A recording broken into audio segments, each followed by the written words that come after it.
Welcome on in, football fans. It's your boy Gsluke here with our DFS and prop preview for this week's NFL main slate. Gonna make sure you're ready for all of tomorrow's action. With first off, a look at the DFS side and my top 3 stacks out there for main slate contests. And then afterwards, gonna touch on the prop side of things and 4 of the props that I like over there on Underdog and Prize Picks. You might want to consider adding to a few slips yourself. So a lot to go through here. Let's go ahead and just dive on in with first off the top 3 stacks for the DFS main slate. The first stack we've got is going to be Josh Allen and the Bills. So that Chiefs versus Bills game is going to be an absolute barn burner. Has been the last few times they've gone out there and played each other. And the reason why I want to point out Josh Allen in particular is that his ownership is very reasonable. They're just about 2.9% ownership. On top of that, he also has a lot of rushing upside at quarterback, which I think could give him 30, even 40 point upside if we get one of those 60 to 70 point games. Now, that's not a guarantee. You still have the total there in the high 40s. So obviously Vegas is a little bit lower on those expectations. But what we found with some of these high profiled matchups is if it's going to be a high scoring game, sometimes it goes absolutely nuclear. And out of these two quarterbacks, the one that could go out there and truly break the slate is going to be a Josh Allen. As Patrick Mahomes, he could score you a rushing touchdown. He'll do it a few times a year. But if there's going to be a quarterback that goes for 300 passing yards, maybe even like 50 rushing yards in a rushing touchdown, that is clearly Josh Allen over Patrick Mahomes. So if you look at Mahomes' ownership, I'll probably still have him in a lot of lineups for tomorrow, but Josh Allen's the one that I think has a little bit more upside just because of that added running element. So in terms of your stacking options, you've got Khalil Shakir. You do have Amari Cooper as questionable right now. If he plays, you can obviously throw him in for some correlation, but you've also got Dalton Kincaid out, so it's going to open up some usage for Dawson Knox, who's also relatively cheap out there for tomorrow. And then you could even use James Cook out of the backfield as well.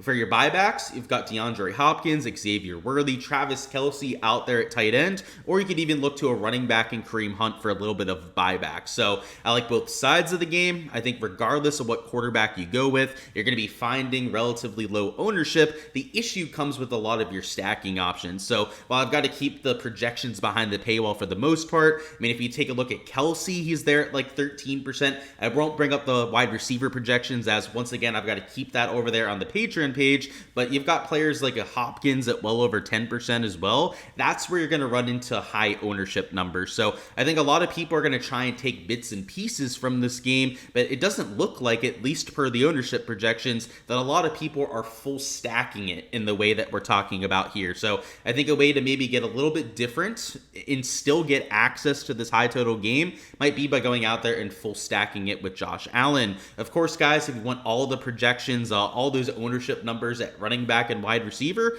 make sure to check out my Patreon page in the description of the video. Of course, on there is where you can join there for just $15 a month and get access to not only all the main slate content that I'm posting, but that also includes all the showdown stuff as well. So all under one membership, still only $15 a month.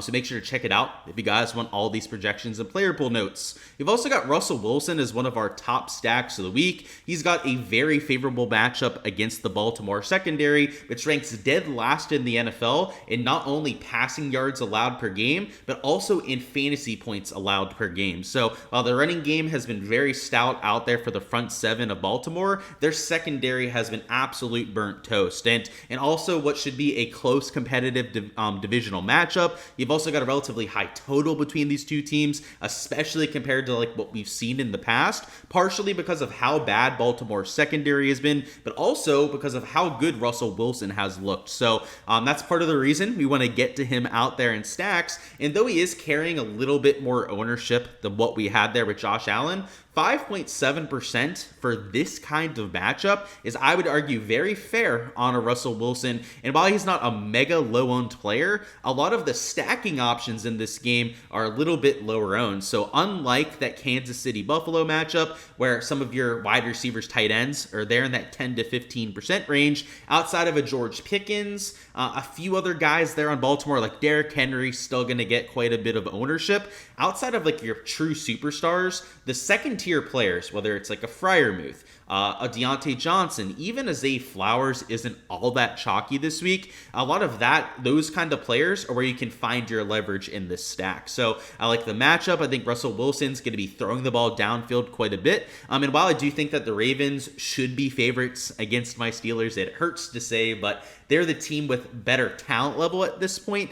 If they're playing from behind, that would only be beneficial from the game script standpoint. So I think that Derrick Henry, if you're looking for some correlation, not a terrible idea to use on the other side of the game, as if the Ravens are playing from ahead, they'll likely have to run the ball, or will run the ball a little bit more than they're used to. And on the flip side of things, the Steelers are probably going to be forced to pass. So just like we think about when we're going out there and building for a showdown slate, you might want to think about some of that when you're choosing your buybacks. And the last play we're going to point out here is going to be Geno Smith at $5,700. So a relatively cheap quarterback that you can get to. But what I like about Geno Smith is that he should be playing from behind, a very similar kind of game script to what we had there in that Baltimore versus Pittsburgh game, but an even higher total there between the Seahawks and the 49ers. And you've also got the Seahawks as even more sizable underdogs. So a lot of what we just said about the game environment and the game script favoring this quarterback stack is what we're going to get here with the Geno Smith. And he's coming at ownership, so just like Russell Wilson, he's going to be a little bit higher owned than we would like, but a lot of those stacking options, particularly on the Seahawks side, are where you can get some leverage, whether it's a Kenneth Walker that's not overly chalky, a Metcalf, a Jackson Smith and Jigba that are lower owned than I have them in terms of optimal rate, are all players that I'm going to be actively leveraging to the field. So it's not always just about your quarterback's ownership when going out there and evaluating a team stack. It's the pieces that you're pairing them up with that matter just as much. Whether it's a CMC as a buyback, Deebo Samuel, George Kittle if he ends up playing, all of those would be perfect options to go out there for some correlation. And I would say especially CMC, just like a Derrick Henry, would be a good guy to use as a buyback for any Pittsburgh stack. You can say a lot of the same about a CMC, as if the 49ers are playing from ahead as the spread would indicate, that's just going to give even more usage and touches to Christian McCaffrey. And on the flip side of things, that would put the Seahawks into more of a pass-first mode. So I like both of these teams towards the bottom, partially because they are slight underdogs, and the game scripts could force them to have a really big day. So those are 3 examples of quarterbacks that I'm getting to. Of course, not the only pieces of exposure that I'll be using in my player pool, but hopefully gives you an idea of what I'm looking for out there in my quarterback stacks and how I'm playing for tomorrow's main slate. And now for the prop side of things, where we've got 4 props I've already entered. You might want to consider adding to a few slips yourself. So we're going to start over here on Underdog with DK Metcalf over 57.5 receiving yards, who is at 58.5 on most major books, if not the whole way up at 60.5 yards. So I would say a little bit of line value at the current number available, but what I really like here is that game environment that we just touched on there during the fantasy section, in the Seahawks being slight underdogs. Got a high total game. Geno Smith has been the best quarterback in terms of passing yards per game this year, so that combined with a game script that should lead to even more passing than usual should mean a lot of good news out there for DK Metcalf. And the one thing is that the health was a question mark the last few weeks. Even when he was playing the last month or so, had been a little bit banged up. The reports are is that he's looking a lot better out here for this week, which they're going to need if they're going to go out there and beat the 49ers. So with a little bit of line value in a game that should lead to more passing, that's why I'm taking the over on DK Metcalf. The next over we have is an over on Patrick Mahomes passing yards. He's at 240.5, even the whole way up at 243 yards over there on a lot of other sports books. So once again, a little bit of line value compared to the sports books. And the Buffalo defense, while they've been stout against opposing rushing attacks, they have not been nearly as good through the air, where they are bottom 10 in the league in terms of passing yards allowed per game. That combined with the fact that Patrick Mahomes has a higher line elsewhere, it's a high total game. Every time these two teams end up meeting, it seems like it ends up being a little bit of a shootout, is why I'm taking the over on that spot as well. So, when we can find a high total game, find a matchup that makes sense, a game environment that's going to further help our projections, or why I like these kind of overs. So obviously lock them in as soon as you can, because I would venture to say that with that line value available elsewhere, that these are going to bump up at some point. They might not guaranteed. Maybe some weather ends up throwing it off. But as of right now, two of my favorite spots on the board, and hopefully can come through for us on Sunday. Then on the other website, we're going to go over here to Prize Picks next. We've got two more props that I've entered as well. So first one's going to be this George Pickens over on receptions, who, if you heard my talk about Russell Wilson earlier, he's got a fantastic matchup against that Ravens secondary. Dead last in the league in terms of passing fantasy points per game, I should say, out there per game. And you've got George Pickens, who's been an absolute monster with Russell Wilson, not only getting a bunch of targets downfield, Russell Wilson, a much more willing passer in terms of sideline targets and further down the field compared to what they had with Justin Fields, but he's also been hyper accurate as well. So Pickens on books, he's in the minus 125 to minus 140 range for his over. A lot of books having him at least minus 130, so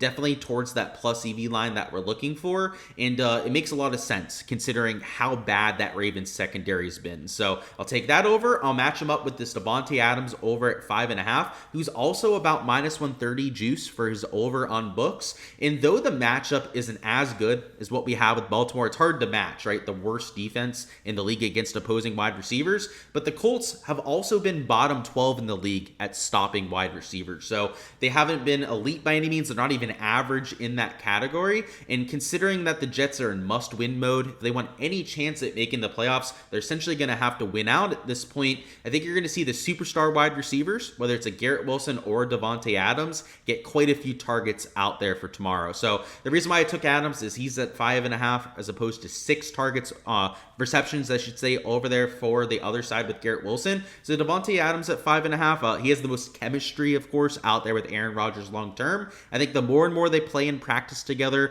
the more that you're going to see that translate to usage on the field. And at 5.5, I think it's a good buy low spot out there on Davante Adams. So it pays 3x, just like the slip that we took over there on Underdog. For all the pieces of exposure that I'm taking out there for NFL this week, make sure to check out my Patreon page for all of that as well. On the prop tier, which is also only $15 a month, you're not only going to get access to all the slips that I'm going with as soon as I enter them, so you can catch them before any potential bumps, but you're also going to get all the reasoning completely written out. That's going to teach you what to look for out there in player props yourself and make you a better, more educated better of the NFL in the process. So make sure to check it out if you guys haven't already. Once again, link in the description of the video to go out there and join the Patreon page. But that's all we've got out there for props on week 11. Alrighty guys, that is all I've got out there for the week 11 preview. Before you hopping out of here, go ahead and smash a like button for me and also subscribe to the channel so you don't miss any of the content to come. That'll include our Monday Night Football preview, the rest of the content for main slates throughout the year, as well as all the content for the playoffs coming up. It should be a fun end to the year. Tomorrow's slate with all those big games is one that is going to be quite a bit exciting. I'm expecting there to be